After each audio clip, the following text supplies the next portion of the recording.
কিডনির নালীর নিচের অংশে যদি পাথর হয় সেক্ষেত্রে করণীয় কী? আমরা সকলেই জানি যে কিডনির নালীর পাথর খুব একটা আনকমন নয়। বেশিরভাগ সময় কিডনিতে পাথর তৈরি হলে সেই পাথর নিচে নেমে এসে নামতে নামতে এক সময় দেখা যায় কিডনির নালীর নিচের অংশে এসে আটকে গিয়েছে এবং উপসর্গ তৈরি করছে। এখন প্রশ্ন হলো যে কিডনির নালীতে পাথর হলে রোগীরা কিভাবে বুঝবেন?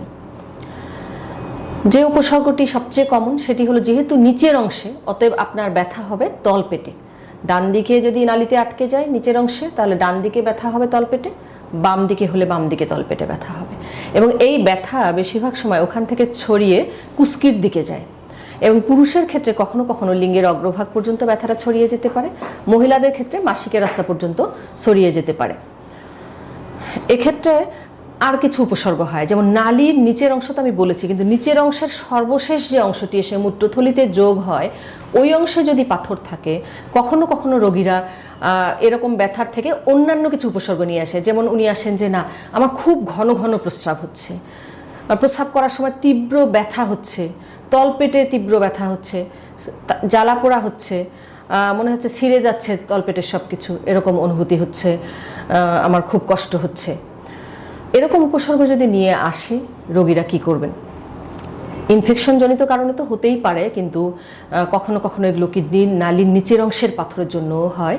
তাই যথাযথভাবে এটি নির্ণয়ের জন্য একজন ইউরোলজিস্টের পরামর্শ গ্রহণ করুন, যিনি আপনাকে আগে শুনুন ভালো করে যে না আপনার রোগ সংক্রান্ত ইতিহাস নিয়ে যে আসলে এটি ইনফেকশন না নালীতেও পাথর হতে পারে নালীর নিচের অংশে।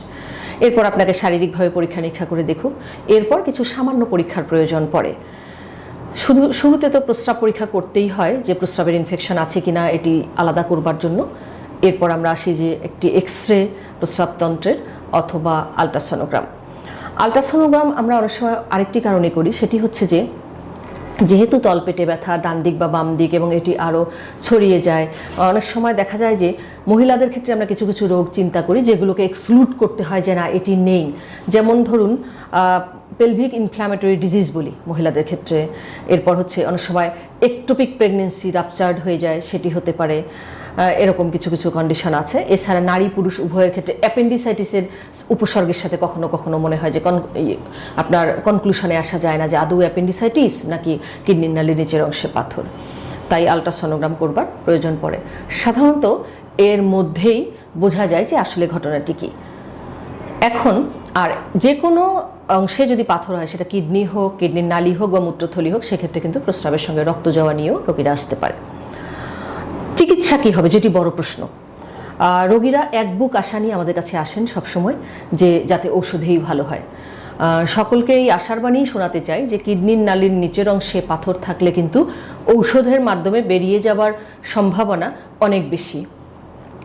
50 থেকে 60% চান্স হচ্ছে ঔষধের মাধ্যমেই বেরিয়ে যাবার। আমরা আসলে শুরুতে সাধারণত ঔষধই দিই সকল রোগীকে, এক্সেপশনাল কিছু সিচুয়েশন ছাড়া। এবং আলফা ব্লকার দিলেই প্রথমত 2 উইক্সের জন্য দেওয়া হয়, ম্যাক্সিমাম 4 উইক্স বা 1 মাসের জন্য আমরা দিয়ে থাকি।